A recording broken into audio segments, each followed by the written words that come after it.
اور مجھے الفاظ کا مفہوم سمجھایا جا رہا تھا جو ایک شہنشاہ کے لیے ضروری تھے۔ ایپیٹس میری شخصیت سے بے حد متاثر تھا۔ اس نے میرے دربار میں بھی یہی بات کہی تھی کہ جو شخص اپنی صلاحیتوں سے ایک عظیم حکومت حاصل کر سکتا ہے وہ حکومت کے لیے واقعی ایک بہتر شخص ہوگا، اور تھوڑی سی تربیت اسے اس قابل بنا دے گی کہ وہ حکومت کی اموار کو بآسانی سمجھ سکے۔ پرسیفون میرے سامنے آئی، اس کی آنکھوں میں محبت سمٹی ہوئی تھی اور چہرے پر واہلیت تھی۔ میرے نزدیک آ کر وہ مجھے دیکھتی رہی، پھر آہستہ سے جھک کر کھڑی ہو گئی اور مسکراتے ہوئے بولی، مجھے یاد کیا گیا تھا۔ اس نے شیرین لہجے میں کہا، ہاں پرسیفون، کیا تم مجھے بھول گئی؟ نہیں، اس نے جواب دیا۔ بتاؤ میں کون ہوں؟ وہ جو ندی کنارے ایک چمکدار پتھر کے ساتھ مجھے ملے تھے۔ کیا تمہیں یقین تھا پرسیفون کہ پتھر کی رہنمائی میں آنے والا تمہاری زندگی کا مالک بن جائے گا؟ میں نے اس کے نزدیک پہنچ کر پوچھا۔ یقین تو نہیں تھا، لیکن جب میں نے خود کو ٹٹولا تو میرے دل نے یہی کہا کہ کاش وہ تم ہی ہو جو میری تقدیر کا مالک بنے۔ میں نے خلوص دل سے اس بات کو چاہا اور اننا نے یہی کہا تھا۔ پرسیفون بولی، کیا؟ میں نے تعجب سے پوچھا۔ جانتی ہو بوڑھی اننا کی عمر کتنی تھی؟ وہ پراسرار انداز سے مجھے دیکھتی ہوئی بولی، نہیں، 20 صدیاں۔ اور اس کے بعد جب اس کی راکھ فضا میں منتشر ہو گئی تو اس میں یہ قدرت رہی کہ جب چاہے اپنی راکھ کو سمیٹ لے۔ میں جھوٹ نہیں بول رہی، کئی بار اس نے اپنا جسم سمیٹ کر مجھ سے گفتگو کی ہے، اور یہ اس اننا نے کہا تھا کہ ساری زندگی میں صرف ایک بار تم جو خواہش کرو گی وہ ضرور پوری ہوگی، بشرطے کہ وہ خواہش میرے دل کے اندرونی گوشوں میں بیدار ہو۔ سو ہے کہ میرے ذہن میں اس وقت یہ خیال بھی نہ تھا کہ اننا نے مجھ سے کہا تھا، لیکن جب میں نے یہ خواہش کی کہ مجھے اننا کا قول یاد آ گیا اور مجھے یقین ہو گیا کہ تم کامیاب ہو جاؤ گے۔ انوکھی بات ہے، میں نے ہنستے ہوئے کہا۔ کیوں؟ وہ تعجب سے بولی، مجھے اس کامیابی کے لیے شدید محنت کرنا پڑی ہے۔ فیرونا کا خیال تھا کہ وہ جس شخص کو اپنی قوتیں بخش دے گا وہ فاتح ہوگا، لیکن وہ تمہیں جانتا تھا اور چاہتا تھا اور حکومت کے عوض تمہیں مانگتا تھا۔ بھلا یہ حکومت تم سے زیادہ دلکش کیسے ہو سکتی ہے؟ وہ تو اجنبی ہی ہوگا یا پھر اس کا نام اشارہ ہوگا کہ جو تمہیں فیرونا کے حوالے کر کے خود صرف حکومت چاہتا ہو۔ ہاں، فیرونا اگر مجھ سے حکومت مانگتا اور تمہیں میرے حوالے کرنے پر تیار ہو جاتا تو شاید میں اس سے اس کا علم مانگ لیتا۔ فیرونا؟ پرسیفون چونک کر بولی، ہاں فیرونا، تو کیا وہ تم تک پہنچ گیا؟ پرسیفون متعجبانہ انداز میں مجھے غور سے دیکھتے ہوئے بولی، ہاں، کیا کہتا تھا وہ؟ اس نے مجھے پیشکش کی تھی کہ اگر میں حکومت کے لیے جنگ کروں تو وہ اپنی قوت سے، اپنی علمیت سے میری مدد کر سکتا ہے، اور فاتح میں ہی رہوں گا، لیکن شرط یہ ہے کہ پرسیفون کو اس کے حوالے کر دیا جائے۔ ہے کہ تم نہیں جانتے یہ فیرونا کون ہے؟ کیا میں تمہیں اس کے بارے میں بتاؤں؟ ضرور، میں نے دلچسپی سے کہا اور پرسیفون کے چانوں پر ہاتھ رکھ کر اسے ایک نشست گاہ کے قریب لے گیا۔ پھر میں نے اسے پیار سے بٹھایا اور خود اس کے سامنے بیٹھ گیا۔ میں اس حسین عورت کو دلچسپی سے دیکھ رہا تھا۔ فیرونا اننا کا بیٹا ہے، بوڑھی اننا کا، جس کی عمر 20 صدیاں تھی، اور ہے کہ وہ بوڑھی بے پناہ قوتوں کی مالک تھی، اس کے باوجود انصاف پسند تھی۔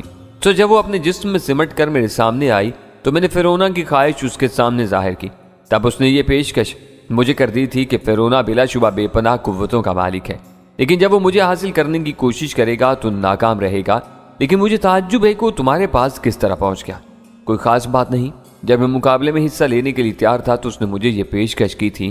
لیکن کیا تمہیں علم ہے کہ فیرونا تمہیں ایک طویل عرصے سے چاہتا ہے؟ میں نے پرسیفون سے سوال کیا۔ ہاں، اور میں نے اس سے یہ بات بارہا کہی کہ میں کسی طور اسے اپنی زندگی میں شامل نہیں کر سکتی، گویا وہ ایک ناکام عاشق ہے شاید۔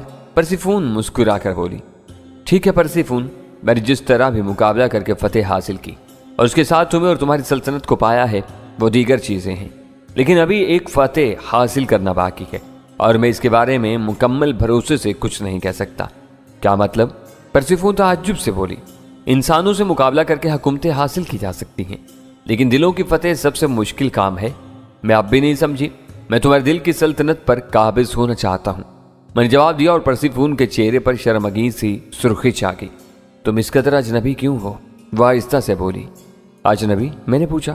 ہاں، دل کی حکومت اسی دن تسخیر ہو گئی تھی ہے کہ جب چمکدار پتھر تمہیں میرے نزدیک لایا تھا، ورنہ میں تمہاری کامیابی کی خواہش کیوں کرتی؟ کیا واقعی؟ میں نے خوش ہو کر پوچھا۔ ہاں ہے کہ میں تمہاری فتح کے بعد انگاروں پر لوٹتی رہی ہوں اور سوچتی رہی ہوں کہ شاید حکومت حاصل کرنے کی خوشی میں تم مجھے بھول گئے۔ تم نے مجھے ایک ذہن سے نکال دیا اور میرے پاس کوئی ذریعہ نہ تھا کہ میں تمہاری توجہ کے بغیر تم تک پہنچ سکتی۔ بس یہی سوچ رہی تھی کہ تم طلب کرو، اور اگر تم طلب نہ کرتے تو میں خود کو دنیا کی بدقسمت لڑکی سمجھتی، اور بلا شبہ میری پناہ گاہ کوئی گہرا کنواں ہی ہوتا۔ میں نے تمہیں روز اول ہی سے اپنے دل میں بسا لیا تھا ہے کہ یقین کرو میں اس انتظار میں تھی کہ تم مجھے کب بلاؤ گے۔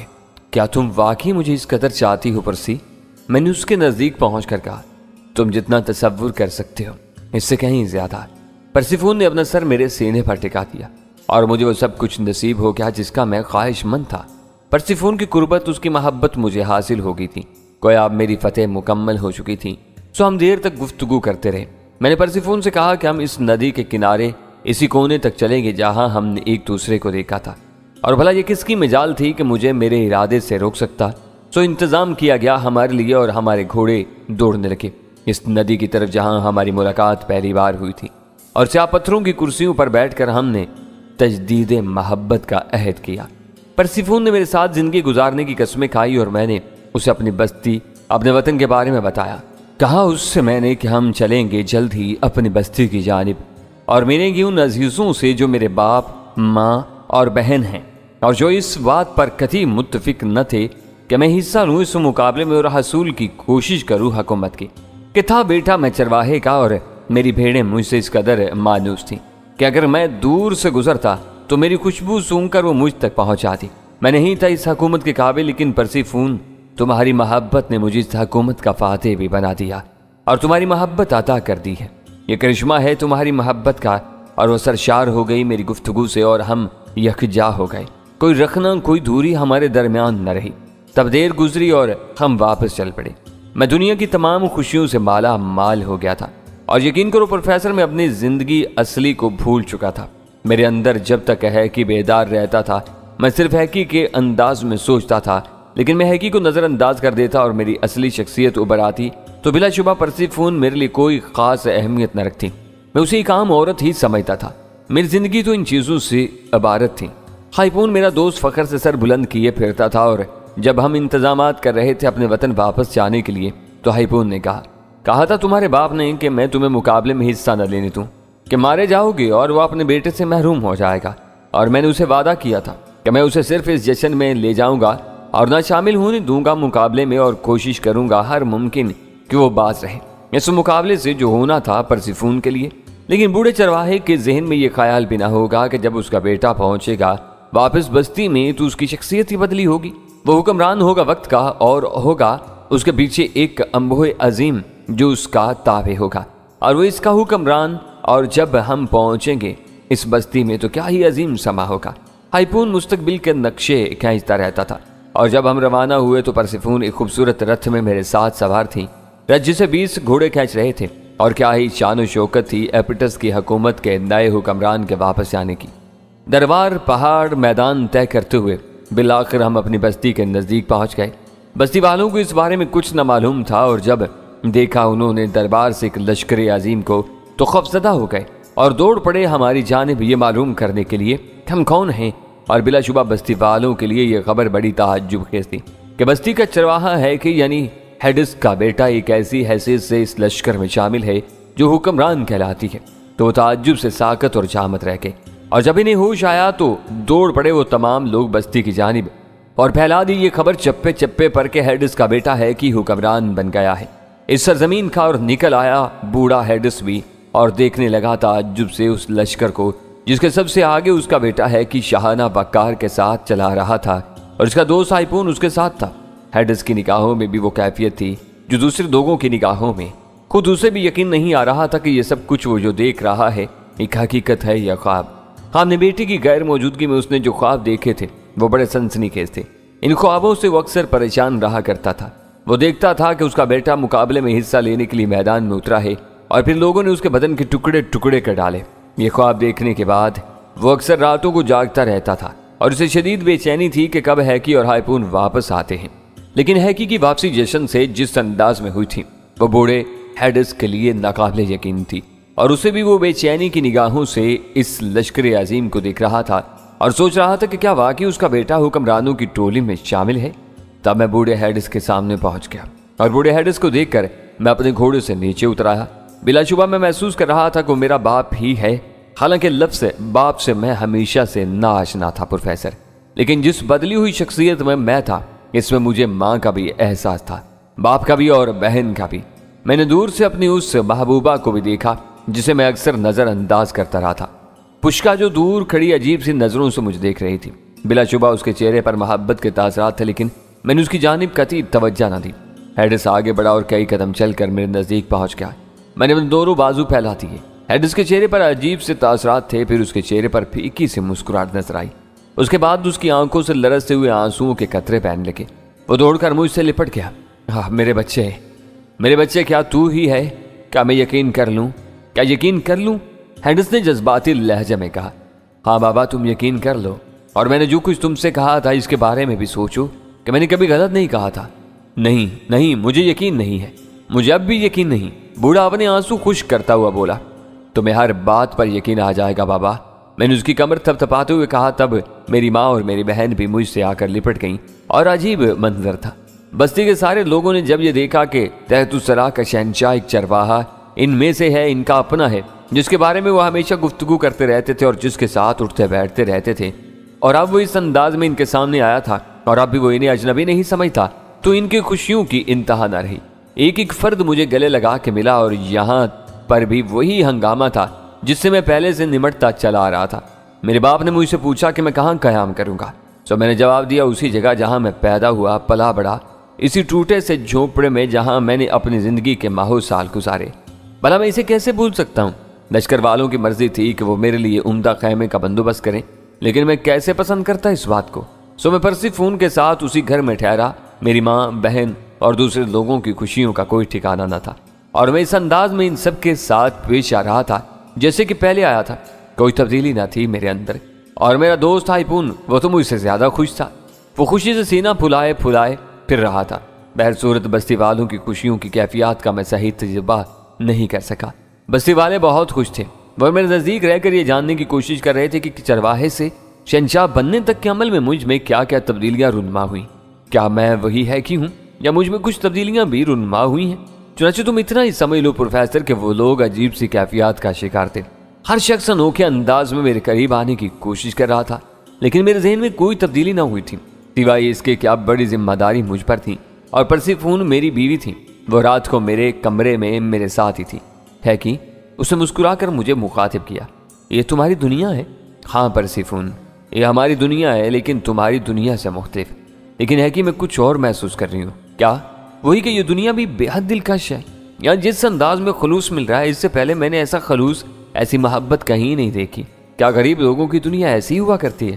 ہاں، یہاں زندگی بآسانی گزاری جا سکتی ہے، پرسیفون نے کہا، اور ایک گہری سانس لے کر بولی، محبت کے سہارے انسان بہت کچھ کر سکتا ہے کہ اگر محبت نہ ہو تو محلوں کی اونچی اونچی دیواریں بے مقصد ہو جاتی ہیں۔ ان دیواروں سے محبت نہیں ٹپکتی، ان دیواروں کی آنکھیں نہیں ہوتی، لیکن یہاں میں لوگوں کو دیکھ رہی ہوں جن میں پیار بھرا ہوا ہے، اور یہ پیار اتنا انوکھا، اتنا حلاوت انگیز ہے کہ میں اپنی روح کو اس میں محسوس کر رہی ہوں۔ یہ پیار بہت عظیم ہے۔ ہاں، پیار بہت عظیم ہوتا ہے، میں نے جواب دیا۔ پرسیفون کی محبت، اس کی معیت، اس کی رفاقت ہے کی حیثیت سے میرے لیے بہت عظیم تھی، لیکن جب میرے اندر میری اپنی شخصیت عود کر آتی تو میں ان سارے معاملات کے بارے میں سوچنے لگتا۔ میں سوچتا کہ سرانوس نے یہ لمبا کھیل کس لیے چلایا ہے، اور اب اس کھیل کا انجام کیا ہے؟ ہمیں جاننا چاہتا تھا۔ سو ایک طویل عرصہ گزرا، میں چاہتا تھا کہ زندگی کو اختتام پر لے آؤں۔ سو میں نے اپنے باپ سے کہا کہ میں اپنی سلطنت میں واپس جانا چاہتا ہوں، وہ تیاریاں کرے۔ نہیں بیٹے، ہم اپنی اسی چھوٹی سی بستی میں خوش ہیں، میرے باپ ہیڈس نے جواب دیا۔ نہیں بابا، یہ کیسے ممکن ہے؟ جہاں میں ہوں وہاں تم ہوگے، اور بھلا یہ کیسے ممکن ہے کہ تم پہاڑوں میں بھیڑیں چراتے پھرو اور میں تخت شہنشاہ پر بیٹھوں؟ میں نے اپنے باپ سے پیار سے کہا، بیٹے ہمیں یہیں رہنے دو، ہمیں یہ بستی ہمیشہ سے عزیز ہے، اور جب ہم کبھی تمہارے بارے میں سوچیں گے تو بہت خوش ہوں گے اور پہنچ جائیں گے تم تک۔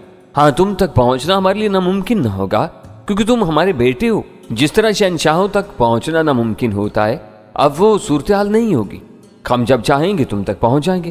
بہتر بابا، میں نے جواب دیا، جب میرا باپ ہیڈس اپنی دنیا میں مگن تھا تو پھر کیا حق تھا مجھے کہ میں اس سے اس کی خوشیاں چھین لیتا؟ سو جب میں واپس چلا تو میرے ساتھ میرا باپ نہیں تھا، البتہ اس نے میری ماں اور بہن کو اجازت دے دی تھی کہ میرے ساتھ کچھ عرصے کے لیے چلی جائیں۔ اور میں انہیں عزت و احترام کے ساتھ لے کر اپنی حکومت کی جانب واپس چل دیا۔ یہ ہمارے سفر کے نہ جانے کتنے روز کی بات ہے۔ دن اور رات کا تعین نہ ہونے کی وجہ سے میں کسی چیز کے بارے میں یقین سے نہیں کہہ سکتا ہم سفر کا کتنا وقت طے کر چکے تھے۔ تب میں نے دور سے دیکھا کہ چند گھوڑے میدان میں اتر رہے ہیں اور وہ ہماری ہی جانب آ رہے تھے۔ غالباً ہماری حکومت کے پایہ تخت سے کوئی خبر لائے تھے۔ میں رک کر ان کا انتظار کرنے لگا۔ میرے ساتھ موجود تمام لشکر بھی رک آیا تھا۔ جب وہ قریب آئے تو دیکھا میں نے کہ سربراہ تھا ان کا وہی دبلا پتلا مدکوک لیکن خوبصورت فیرونا، اپنے علم سے دوسروں کو فتح دلانے کی کوشش بلکہ ناکام کوشش کرنے والا فیرونا، دوسروں کے ذریعے اپنی محبوبہ کو حاصل کرنے والا فیرونا، جسے میں اس وقت کے بعد آج مل رہا تھا اور نہ جانے کیوں غائب تھا۔ فیرونا ہماری ہی طرف آ رہا تھا۔ میں مسکراتی ہوئی نگاہوں سے اسے دیکھنے لگا اور کرنے لگا انتظار کہ وہ قریب آ جائے۔ پرسیفون رتھ ہی میں تھی، وہ حسین رتھ جسے 12 گھوڑے کھینچ رہے تھے۔ رتھ بھی رک چکا تھا۔ ہم سب فیرونا کا انتظار کر رہے تھے۔ تب فیرونا ہمارے نزدیک پہنچ گیا۔ شہنشاہ حقیقی کی خدمت میں آداب پیش کرتا ہوں، اسے معمول کے مطابق سر خم کرتے ہوئے کہا۔ آؤ فیرونا، تمہارا کیا خیال ہے کہ میں تمہیں بھول گیا ہوں؟ میں نے اسے دیکھتے ہوئے کہا۔ شہنشاہ کی یادداشت اتنی کمزور تو نہیں ہونا چاہیے؟ نہیں ہے، میں نے مسکراتے ہوئے کہا۔ شہنشاہ غالباً اپنی مملکت کی جانب سفر کر رہے ہیں۔ فیرونا کے انداز سے مکاری کا احساس ہو رہا تھا۔ ہاں، تمہیں کوئی اعتراض ہے؟ نہیں؟ پھر کہنا کیا چاہتی ہو اور یہاں کیسے آئے؟ میں شہنشاہ سے کچھ گفتگو کرنا چاہتا ہوں۔ اگر مناسب سمجھا جائے تو اس وادی میں قیام کر لیا جائے تاکہ چند لمحے ہم ساتھ گزار سکیں۔ تم اگر چاہو تو میرے ساتھ سفر کر سکتی ہو، میں قیام نہیں کر سکتا، میں نے جواب دیا۔ مجھے کوئی اعتراض نہیں ہے، لیکن کیا شہنشاہ مجھے اپنی مائیت کا کچھ وقت عطا فرمائیں گے؟ ہاں، ہمارے ساتھ چلو، میں نے جواب دیا اور فیرونا نے گردن جھکا دی۔ پھر اس نے اپنے ساتھیوں کو اشارہ کیا اور انہوں نے گھوڑوں کے رخ موڑ لیے۔ نہیں فیرونا، ان سے کہو عقب میں چلے جائیں اور میرے لشکر کے ساتھ سفر کریں، میں نے کہا، اور فیرونا نے پھر گردن چکا دی۔ اس نے اپنے ساتھیوں کو ہدایت کی اور وہ سب گھوڑے دوڑاتے ہوئے لشکر کے عقب میں پہنچ گئے جہاں دوسرے لوگ سفر کر رہے تھے۔ اب صورتحال یہ تھی کہ میری ایک جانب ہائیپون تھا اور دوسری جانب فیرونا۔ ہائیپون کو میں نے اس کی مرضی کے مطابق اس کے اپنے علاقے میں جانے کی اجازت نہیں دی تھی۔ البتہ میں نے یہ ضرور کہا تھا کہ سلطنت میں پہنچنے کے بعد میں اسے کچھ وقت ضرور دوں گا کہ وہ اس دوران اپنے عزیز و اقارب سے مل کر واپس آ جائے۔ ہائیپون اس وقت خاموش ہو گیا تھا، لیکن اس نے یہی کہا تھا کہ وہ اس موضوع پر مجھ سے بعد میں گفتگو کرے گا، لیکن وہ میرے حکم کے خلاف ورزی کی مجال نہیں رکھتا تھا۔ میں نے ہنس کر اس کی بات ٹال دی تھی، چنانچہ ہم پھر چل پڑے۔ پرسیفون کا رتھ لشکر کے بیچ میں تھا اور اس دوران میں اس سے دور ہی رہا تھا، البتہ ہم اپنے قیام میں آپس میں مل سکتے تھے۔ ہائیپون مسکراتی نگاہوں سے فیرونا کو دیکھ رہا تھا، پھر اس نے میری جانب جھک کر کہا، یہ شخص سمجھ میں نہیں آیا؟ میں نے تمہیں اس شخص کے بارے میں بتایا تھا نا، یعنی وہ یہ شخص ہے جس نے مجھے پیشکش کی تھی کہ میں چاہوں تو اس کے علم کا سہارا لے کر فاتح بن جاؤں اور پرسیفون کو اس کی ملکیت بنا کر حکومت خود حاصل کر لوں۔ اوہو، مجھے یاد آیا، یہی فیرونا ہے؟ ہاں ٹھیک ہے، بالکل ٹھیک۔ اب یہ یہاں کیوں آیا ہے یہ تو معلوم ہو جائے گا، میں نے جواب دیا۔ میں نے فیرونا کو اس وقت تک گفتگو پر مجبور نہ کیا جب تک ہم نے قیام نہ کر لیا۔ ہاں، جس وادی میں ہم نے قیام کیا تھا وہ حسن کی وادی تھی۔ ہاں، تحت الثری کا یہ ہر منظر قابل دید تھا، یہاں کی ہر چیز دیکھنے سے تعلق رکھتی تھی۔ چنانچہ اس حسین وادی میں خیموں کا شہر آباد ہو گیا۔ وہ وادی جو نہ جانے کب سے سنسان پڑی تھی، جسے انسانوں کو بہت کم دیکھا تھا، اس وقت انسانوں سے بھری ہوئی تھی۔ لشکر کے تمام لوگ اپنے اپنے کاموں میں مصروف تھے۔ میرا بڑا خیمہ ایک خوبصورت جگہ استادہ کر دیا گیا جس کے عقب میں ایک ننھی سی جھیل آسمان کی جانب نگاہیں اٹھائے دیکھ رہی تھی۔ اس کے کنارے استادہ درخت جھیل کے محافظ معلوم ہو رہے تھے اور ان محافظوں کے درمیان یہ جھیل بے پناہ خوبصورت معلوم ہو رہی تھی۔ ہم خیمے کے عقب سے اس جھیل کا منظر بآسانی دیکھ سکتے تھے۔ ہائیپون نے تھوڑی دیر کے لیے مجھ سے اجازت طلب کی تھی اور اپنے ان ساتھیوں کے پاس پہنچ گیا تھا جن کے لیے خیمے استادہ کر دیے گئے تھے۔ تب ضرورت سے فارغ ہونے کے بعد میں پرسیفون کے پاس جا بیٹھا، اسے کافی دیر گفتگو کرتا رہا۔ پرسیفون مجھے بہت چاہتی تھی، جس کا اظہار اس کی آنکھیں تھیں۔ وہ اتنی چاہت سے مجھے دیکھتی، اتنی محبت سے بلاتی کہ میں حقیقی کے روپ میں خود پر رشک کرتا تھا۔ پرسیفون کا خیمہ میرے خیمے کے ساتھ ہی تھا۔ تب کافی دیر کے بعد میں نے ایک قاصد کے ذریعے فیرونا کو پیغام بھیجا اور فیرونا آ گیا۔ میں نے فیرونا کو بیٹھنے کی پیشکش کی اور وہ نگاہیں چکائے میرے سامنے بیٹھ گیا۔ فیرونا، تم جانتے ہو میں نے تمہیں کس لیے طلب کیا ہے؟ میں تم سے وہ ساری باتیں جاننا چاہتا ہوں جن کے لیے تم اب میرے پیچھے آئے ہو۔ فیرونا نے کسی قدر حسرت زدہ نگاہوں سے میری جانب دیکھا اور پھر اس کے چہرے پر ایک ہلکی اور پھیکی سی مسکراہٹ پھیل گئی۔ پھر وہ بولا، میں تیری تقدیر پر رشک کرتا ہوں ہے کہ کیونکہ میں جانتا ہوں کہ تو نے صرف بھیڑوں کے درمیان زندگی گزاری ہے۔ تو نے پہاڑوں کی وادیوں میں صرف بھیڑوں پر حکم چلایا ہے، لیکن کیا تو سوچ سکتا تھا کہ بھیڑوں پر حکمرانی کرنے والا چرواہا انسانوں پر بھی حکمرانی کر سکتا ہے؟ فیرونا کی گفتگو زیادہ دلچسپ اور دلکش نہ تھی۔ اور نہ ہی ایسی تھی کہ میرے لیے زیادہ پسندیدہ ہوتی، لیکن میں متحمل اور بردبار مزاج کا مالک تھا۔ چنانچہ میں نے صبر و سکون سے اس کی یہ ساری باتیں سنی۔ میں جانتا تھا کہ میرے ایک اشارے پر اس کی گردن اتار کر زمین پر رکھتی جائے گی۔ تو جو شخص اپنے سامنے اتنا تابع ہو، جس شخص کی اپنے سامنے حیثیت صرف اتنی ہو، بھلے اس شخص کی باتوں کا برا ماننا بھی کوئی جواز رکھتا ہے؟ چنانچہ میں نے فراغ دلی سے اس گفتگو کو نظر انداز کیا اور کہنے لگا، ٹھیک ہے فیرونا، میں تیری ہر بات کا اعتراف کرتا ہوں، لیکن کیا تو یہ بتانا پسند کرے گا کہ ان باتوں سے تیرا مقصد کیا ہے؟ بس میں تیری تقدیر پر رشک کر رہا ہوں ہے کہ تو نہ صرف تحت الثری کی حکومت بلکہ حسن کی پوری سلطنت کا بھی مالک ہے، جس کے سامنے ساری سلطنتیں ہیچ ہیں۔ پھر انہوں نے ایک سرد آہ بھرتے ہوئے کہا، تیری مراد پرسیفون سے ہے؟ ہاں، میری مراد اسی حسینہ سے ہے، لیکن اب وہ میری ملکہ ہے، اس حکومت کے شاہ کی بیوی ہے۔ کیا تو اس بات کا خیال نہیں رکھتا؟ بلا شبہ، اور میں اس کی شان میں کوئی گستاخی نہ کروں گا جو تجھے ناگوار گزرے۔ فیرونا نے جواب دیا، تو نے تو کوشش کی تھی فیرونا کہ اشارہ کو میرے مقابلے میں کامیاب کرائے، لیکن تو ناکام رہا، اور تو نے اس بات کو محسوس کیا کہ تیرا علم میرے سامنے ناکام رہا۔ اس کے بارے میں تجھ سے معلومات حاصل کرنے آیا ہوں ہے کہ مجھے بتا وہ کون سا علم تھا جس نے میری قوتوں کو زیر کر دیا۔ فیرونا، کیا میرے اوپر تیرے سوال کا جواب ضروری ہے؟ میں نے کہا، ایک انسان کی حیثیت سے ضروری ہے کہ ہاں تو شاہ بھی ہے، میں اس بات کو نظر انداز نہیں کر سکتا، لیکن میں اپنے اس علم کے بارے میں تمہیں نہیں بتانا چاہتا جس سے میں نے تجھ پر فتح حاصل کی۔ میں کہہ چکا ہوں ہے کہ میرے پاس کوئی جواز نہیں ہے کہ میں تجھے مجبور کر سکوں، اور نہ ہی میں تجھے مجبور کروں گا، البتہ میں تجھ سے کچھ درخواست ضرور کروں گا، انہیں بھی ماننا یا نہ ماننا تیرا کام ہے۔ بول کیا چاہتا ہے؟ میں نے پوچھا۔ میری خواہش ہے کہ مجھے میرے ساتھیوں کے سامنے زمین میں دفن کر دیا جائے۔ پھر انہوں نے کہا، کیا مطلب؟ میں نے تعجب سے پوچھا۔ ہاں، پرسیفون کے بغیر میں مر جانا چاہتا ہوں۔ تو اس کے لیے میرے پاس ہی کیوں آیا فیرونا؟ میں نے طنزیہ انداز میں اسے گھورتے ہوئے پوچھا۔ میں یہ چاہتا ہوں کہ ان حالات سے آگاہ کر دوں جو میری موت کے بعد تجھے پیش آئیں گے۔ اور کیسے حالات؟ کیا اب پھر تو اپنے علم سے میرے لیے کوئی گڑھا کھودنا چاہتا ہے؟ اور کیا اسی سلسلے کی کوئی کڑی ہے کہ تو چاہتا ہے کہ میں تجھے زمین کھود کر دفن کر دوں؟ میں نے سوال کیا۔ نہیں ہے کہ حالات نے تجھے فتح سے ہمکنار کرایا ہے، اور فیرونا ناکام رہا ہے، لیکن پرسیفون کی تجھ سے قربت ہے، مجھے موت کے بعد بھی سکون نہیں لینے دے گی۔